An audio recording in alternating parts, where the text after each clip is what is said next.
देशाची राजधानी दिल्लीमध्ये लाल किल्ल्याजवळच्या झालेल्या स्फोटाच्या पार्श्वभूमीवर राज्याची उपराजधानी असलेल्या नागपुरात हाय अलर्ट जारी करण्यात आलाय। शहरातल्या राष्ट्रीय स्वयंसेवक संघाचे मुख्यालय असलेल्या महाल आणि रेशीमबाग स्मृती मंदिर परिसराजवळ प्रत्येक हालचालींवर बारीक लक्ष ठेवण्याच्या सूचनाही देण्यात आल्यात।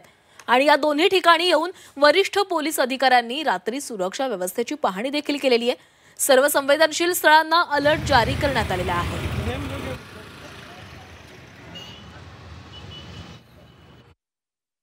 त्याच आढावा घेतलाय आमचे प्रतिनिधी अमर काणे यांनी।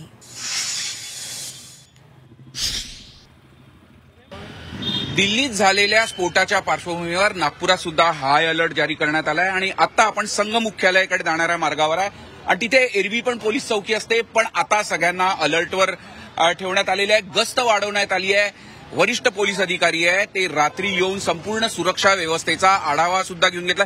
साधारणपणे 150 मीटर दूर इथून संघ मुख्यालय आहे आणि त्या संघ मुख्यालयाकडे जाण्याचा हा संपूर्ण मार्ग असल्यामुळे इथे पोलिसांच्या चौकी लावण्यात आली आहे। पोलिसांची गस्त मोठ्या प्रमाणात आहे आणि वारंवार पोलिसांच्या फेऱ्या सुद्धा सुरू आहे। आपण बघू शकतो रेशीमबाग स्मृती मंदिर परिसरात सुद्धा मोठ्या प्रमाणात पोलिसांची गस्त आणि अलर्टनेस वाढलेला आहे। 3 स्तरीय सुरक्षा व्यवस्था या संपूर्ण भागामध्ये दिसून येते।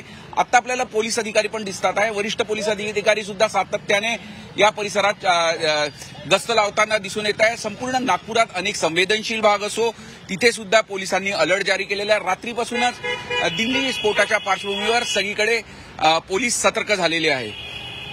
झी मीडियासाठी व्हिडिओ जर्नलिस्ट रत्नशील सातपुतेसह अमर काणे, नागपूर।